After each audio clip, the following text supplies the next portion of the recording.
بسم اللہ الحمدللہ والصلاة والسلام علی رسول اللہ۔ السلام علیکم، آؤ تجوید سیکھیں آسان طریقے سے۔ سبق نمبر 5A جس میں ہم سیکھیں گے مخرج ذال کا۔ ہم حروف تہجی کی نظم سیکھ رہے ہیں، 4 ہیں ہونٹوں سے، ما با وا فا، زبان کی نوک سے ہیں 12۔ ایک بار دہرائیے میرے بات، زبان کی نوک سے ہیں 12، زبان کی نوک سے ہیں 12۔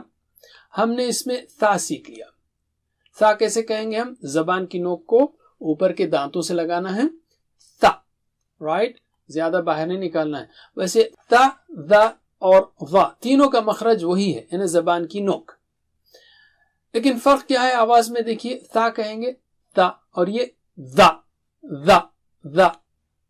اور اگر آپ کو زبان کا کنٹرول نہیں آ رہا ہے تو زبان کی نوک کو تھوڑا سا کتریے، بس اتنی ہی نوک باہر نکالنا ہے، 1 ملی میٹر یا چاول کی موٹائی کے برابر، اور اس نوک کو اوپر کے دانتوں سے لگانا ہے۔ کتریں گے تو آپ کو جو کترا ہوا حصہ ہے اس پہ کنٹرول آئے گا، کیونکہ آپ یا پھر آئینے کو سامنے ضرور رکھیے اور دیکھیے، زیادہ باہر نکالیں گے تو بہت برا لگے گا۔ تو یہ ہے ذا یا اذ۔ عام غلطیاں کیا ہیں؟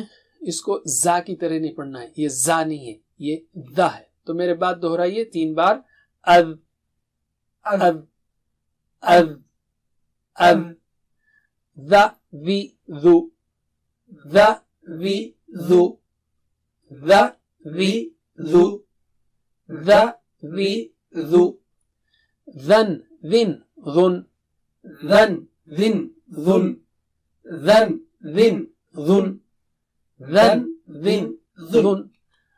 کچھ الفاظ کی پریکٹس کرتے ہیں جن میں ذال آیا ہے، 3 بار دہرائیے، اذهب اذهب اذهب اذهب، اذا اذا اذا اذا، الذين الذين الذين الذين، اعوذ اعوذ اعوذ اعوذ۔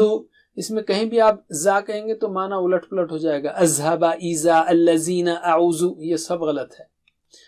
آج کے لیے اتنا ہی کافی، جزاکم اللہ خیر، والسلام علیکم ورحمۃ اللہ۔